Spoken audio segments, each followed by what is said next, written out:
Alright, David Harry here, and in this video I'm going to do like a bit of a one take, like blabbery thing where I'm talking about my experience with a number of Rode microphones and very specifically using them for vlogging.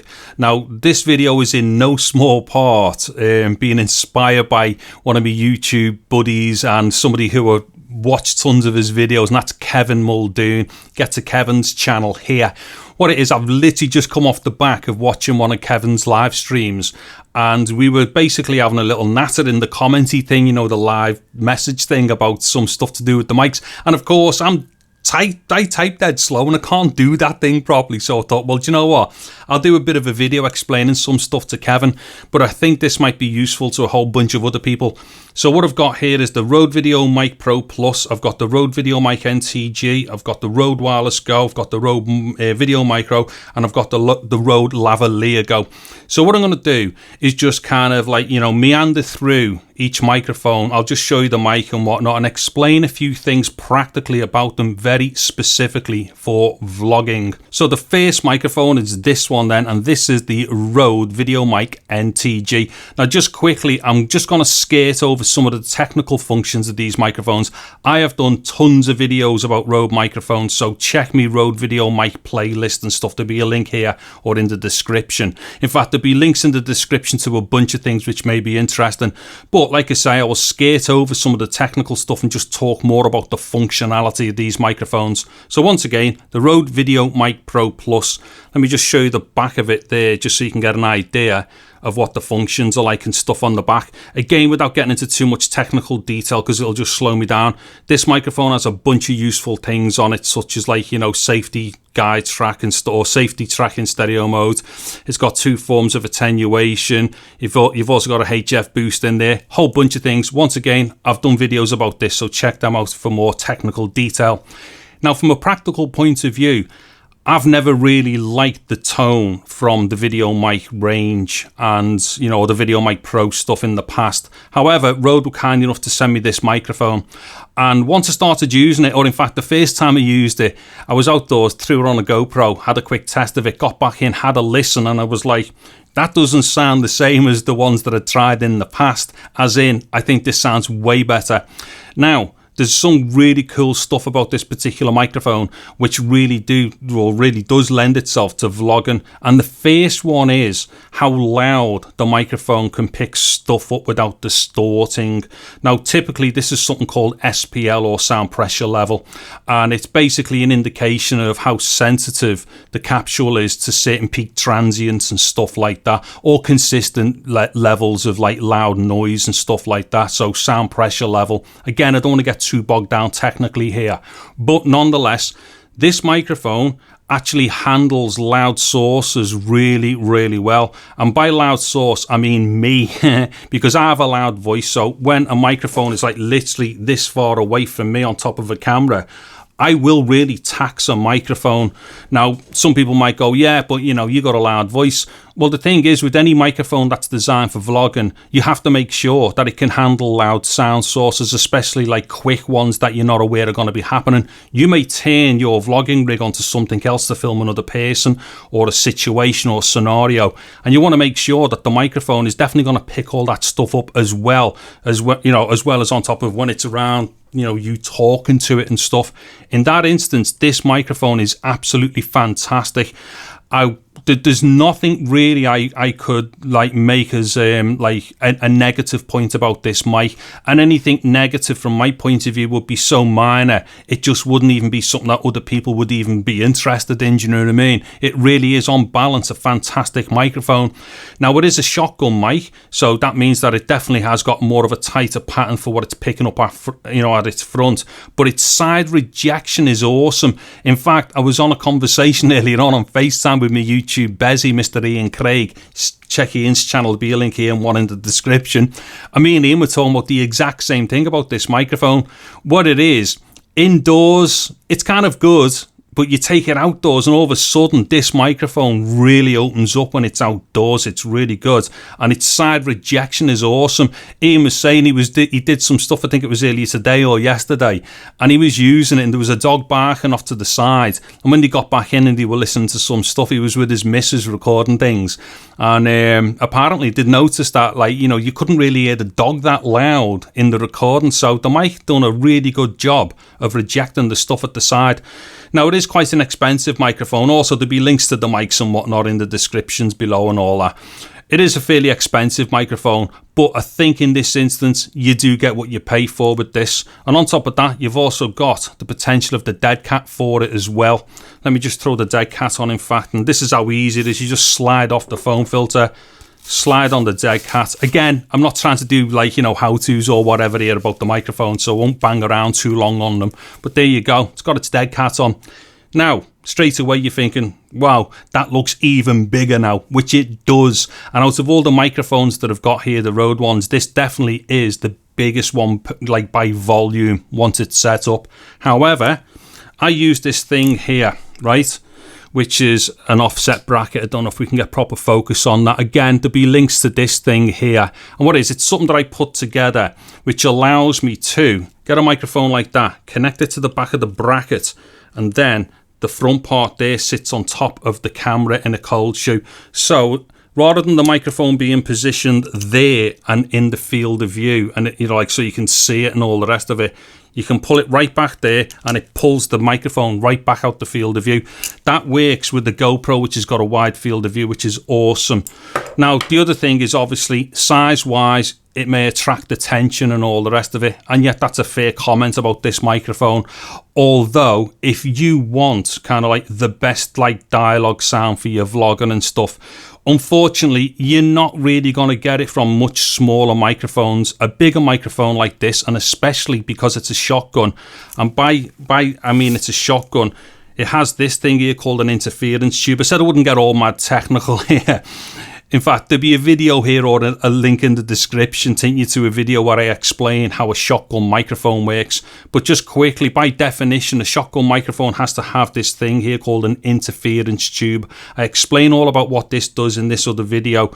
Now, the thing is, with an interference tube, it has to be a minimum of a certain length anyway in order for the microphone to have shotgun characteristics. So you feasibly can't have a mega short shotgun mic, because if you do, the interference tube just won't be doing its job properly, or at least it won't be attenuating like most of the frequencies that it could do. Anyways, yeah, so like I say, yes, it is a bit large and stuff when it's like that, but it is, you kind of getting what you pay for as far as size is concerned. It is a better microphone than most for doing certain things to do with dialogue, and especially in environments where, you know, you may be wanting to reject a little bit more of the sides and that. Again, with it being a shotgun, it has a characteristic called a real lobe. I explained this in other videos and such, but that doesn't really come into play either when you're like doing it for close vloggy stuff. So that is the VideoMic Pro Plus. Now, here is the VideoMic NTG. Now, what I would have to say about this microphone is, and I'm sorry to have to say this, but you have to be careful with it. And the reason why that is because this would appear, I've used two of these now, and it would appear that they don't have as good a SPL characteristics as the VideoMic Pro Plus.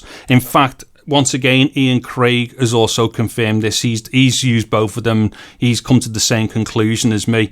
Now, the difference with this microphone, though, I think this is a better mic for tone. So for general dialogue stuff, I think this is great. It's a really good dialogue microphone. You can obviously use this to pick up other stuff and things, do you know what I mean? You could even use it on certain instruments, it'd be great. However, you do have to be careful with how loud the sound source is that you put it in front of. And what I'm saying by that is, I'll have it this, let's see, can we say, I'll have it like this far away from me at full arm's length, and I will overload it. Now, even if you use its pad functions, let me just show you the buttons and whatnot there. Let's see if that'll go in focus. Now, even if I use the pad functions on this, it won't make a difference because pad functions don't alter SPL. So the problem is when the capsule inside the microphone, so the capsule in here is placed somewhere there on the interference tube. Once again, it's a shotgun. It's got an interference tube. It's a very short shotgun though. Now, the thing with this, the capsule itself is very sensitive above certain sound pressure levels, or it may even be that it's very sensitive to a certain set of frequencies as well, beyond a certain level. So the thing for me, because I do have a loud voice, if I'm not careful, I will overload the capsule on this microphone. And I have to be honest, I can do it quite easily if I've got to be dead honest. So if you've got a loud voice and the mic's going to be this close to you, I would say you're going to have problems with this microphone.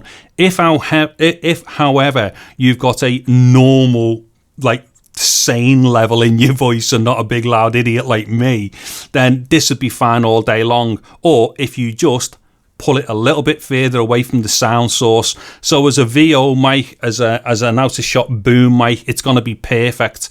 But for close vloggy stuff, you'd have to be careful at how loud the voice is or the sound source. I mean, bear in mind, I'm talking about vlogging here, so we're already talking about dialogue. So yeah, you can't get overly close to a loud person like me. But what I would say though is the tone of this mic is great. And if I have to be honest, I do prefer the tone of that mic to the VideoMic Pro Plus. Personal preference it is, but this I think is a bit more of a fuller sound as well. It has actually got a great tone to it. Just got to be careful with the sound pressure levels or the loudness of stuff going into it. And once again with this one as well, you get a dead cat for this as well. And as we have a look here, you know, the both of them are like, you know, they're not small microphones, but we can see, you know, this one is a little bit more bigger by volume than this one. Now, between the pair of them, I would have to say, me personally, this one, the Pro Plus, is quite possibly more suited to close vloggy stuff because there's a lot less chance of this distorting than what this one does. However, this one's also got a variable gain on the back there. Let's see if we can see this. So it's got a gain system here, so you can drive the weakest of inputs with this microphone. I don't know if that's going to go in focus. So that gain system on the back is awesome. Now, like I say, this will work in a ton of scenarios really, really brilliantly. But for very close dialogue, you have to be really careful. I'm just being honest with this. And again, you know, these are all things that I've done a lot of stuff with, so I'm not kind of like, this isn't conjecture or anything, it's definitely like come from experience. And also with this one as well, if you get this little offset bracket thing here, and that's where it would normally sit on a camera, and then you can pop it right back there, and as you can see, it pulls it right back and far enough to be out of the field of view and stuff like that. Okay, so to the Rode Lavalier GO system. Now, the thing with this, if anyone's familiar with any of my videos, they will know I gave this system a really bad time when I got my first one last year. Now, what I'm going to do, this ends up as a happy story, but let me just quickly go backwards a bit. And this is something that I still stand by. There are issues with this system, although not when you're vlogging, or there's different issues when you're vlogging, but I'll get to that in a second. Now, what it is, if you use this system just as, say, you want to wire somebody else up and let them walk away from the camera, you can and will run into issues in a number of ways with this system. Now, I'll explain very quickly. There's a certain amount of technical thing I have to explain here.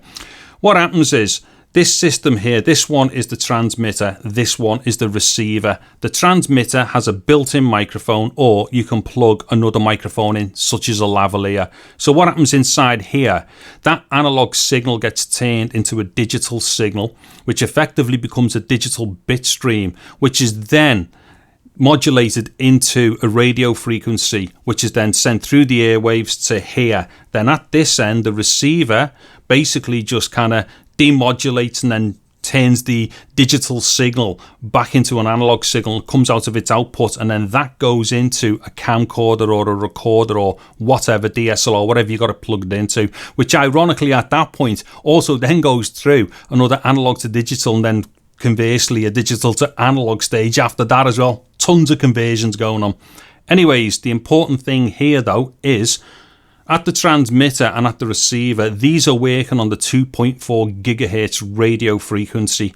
Now, what it is, and this is not a fault of Rode or anyone, depending upon what countries you're in, there's only so much power that these devices can actually pump out. So in the UK, I can't remember what it is, I'm not even going to hazard a guess, but in the UK it's relatively low, the power, and I would imagine it's the same mostly around the world.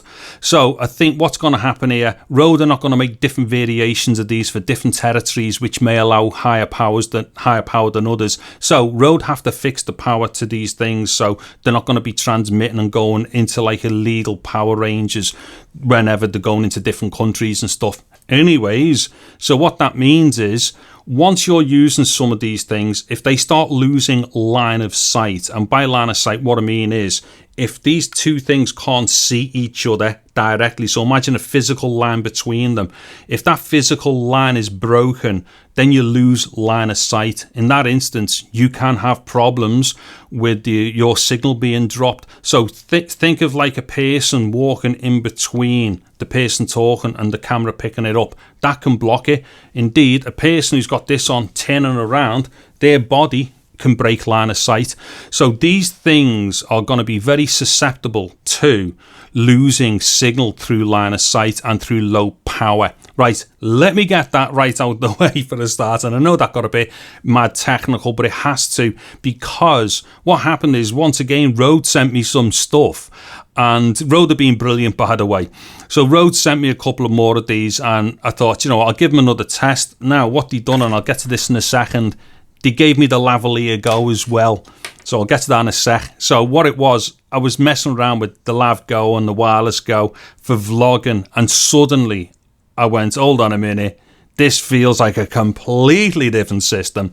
Because when you're vlogging, these two things here, the distances of them are never going to have physical obstructions between them when you're handheld selfie vlogging. Or indeed, again, if you check some of my videos, I do one where I get my camera, put it on a wall and walk away and still carry on talking to the camera. There's a ton of scenarios for vlogging where this is perfect.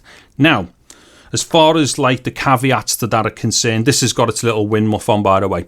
What it is with this one, this is the transmitter. If you plug this on yourself, it's got a built-in microphone and it's mega convenient.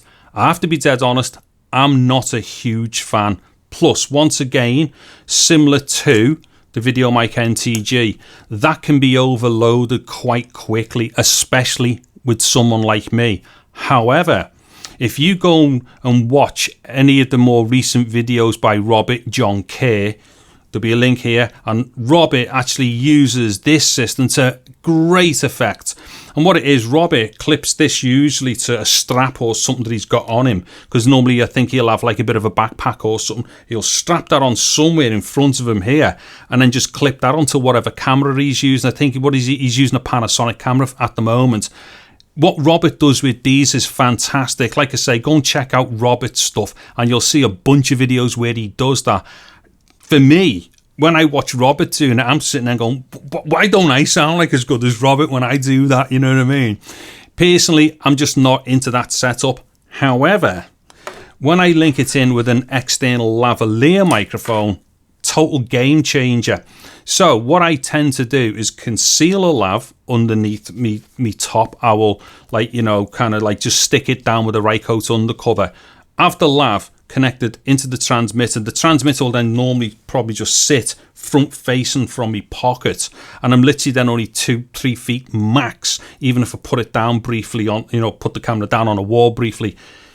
The line of sight will never get broken, and with the addition of the lavalier, it is absolutely awesome. So long ways round, this is a mega flexible and convenient system for vlogging. For anything other than vlogging, I've already given you the caveats for that. And whilst vlogging as well, there are some people who've had the issue of when they plug the lavalier mic in and out on the transmitter, sometimes it won't revert to one or the other, the lav or the internal mic. I do believe that's all been sorted as well, so there's those things to kind of bear in mind. But these fundamentally for vlogging are absolutely fantastic. Anyway, let me get that out the way. I might have spoken too long about that one. And then, as I've just said as well, the Lavalier GO. So let me just get this a bit closer, see if we can see that. It's basically just a TRS wired lavalier microphone with their tip and ring normalized, so it'll go to left and right on your camera. Also, that comes with a little like pop shield thing, little foamy for the top and stuff like that. Now, the thing with this microphone here, I think it sounds good. So I clip it to myself here and I think that sounds good. The weirdest thing is when I put like, you know, a Rycoat undercover on that and I put it to my chest and I'm wearing a t-shirt or like a tracky top or something, for whatever reason, this suddenly for me sounds amazing. So as a concealed body mic, as it were, this suddenly sounds absolutely fantastic. And I've got to say, it's one of the other Rode Lavs. I prefer this too. Is it the Lav Plus or something? If I remember, I'll pop something up here now. But this is my favourite Rode Lavalier. Now, I'm not entirely sure how different it is as far as capsules and whatnot are concerned compared to the other Rode Lavs. But for some reason, this one, when it's taped down onto my chest, it sounds awesome. And like I say, once I match it up with the Wireless Go system, that is actually now my preferred way of doing vlogging and stuff. So if you see some of my like GoPro stuff and some of me other vloggy things, that will be the system that I'll be using when I'm not doing a microphone test with something specific on top of the camera. So that connected and taped to my chest with an undercover, and then plugged into the transmitter which sits on my pocket there, and then that just on top of a GoPro. It is absolutely amazing.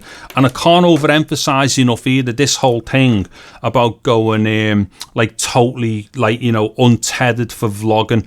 I know it sounds like it's an expensive thing, and it is, but the freedom that you get from doing this stuff and knowing that you're not going to like snap cables or pull things over and stuff like that, it's brilliant. And you tend to find with that freedom, you're more likely to do something a bit different with your setup as well, like pop the camera down somewhere and stuff. In fact, hold on, just quickly, that typically is my vlogging setup there. So that's me GoPro Hero 8 inside, like one of my adaptive media mods, pistol grip, and a set of legs. So I'll have the transmitter off the Wireless Go on that, and I'll just pop it on a wall like that and then walk away and talk to it. It's brilliant. And then to the last microphone here, and that is the Rode VideoMicro.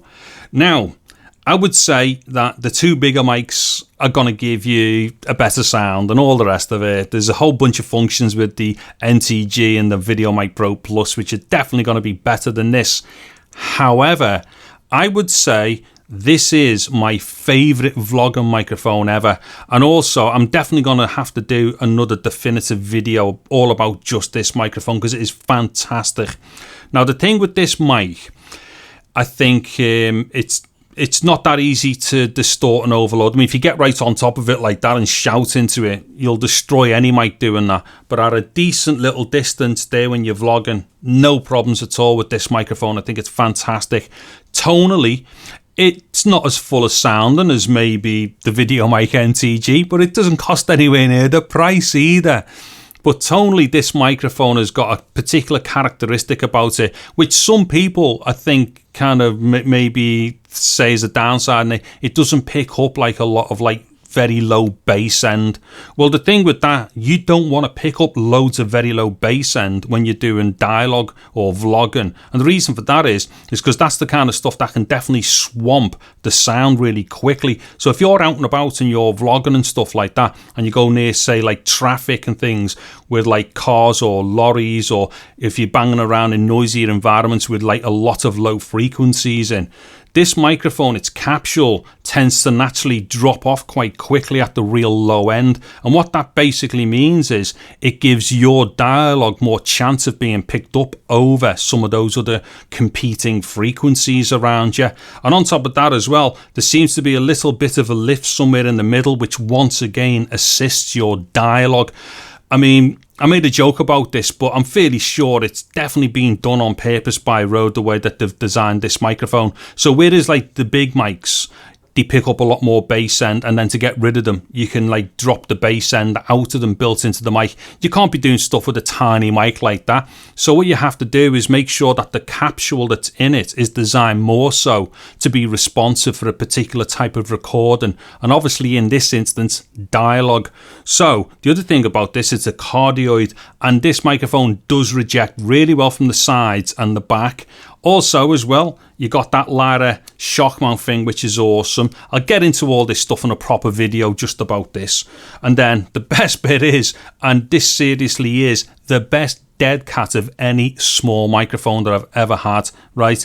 Pop that dead cat on there, and seriously, that is the best vlogging microphone I've ever had, especially when you're out and about. Also indoors, if you know, take the dead cat off, indoors, that sounds great as well. It's a brilliant microphone, and I know it's quite possibly the most famous vlogging microphone, but I still think it is one of the most underrated as well.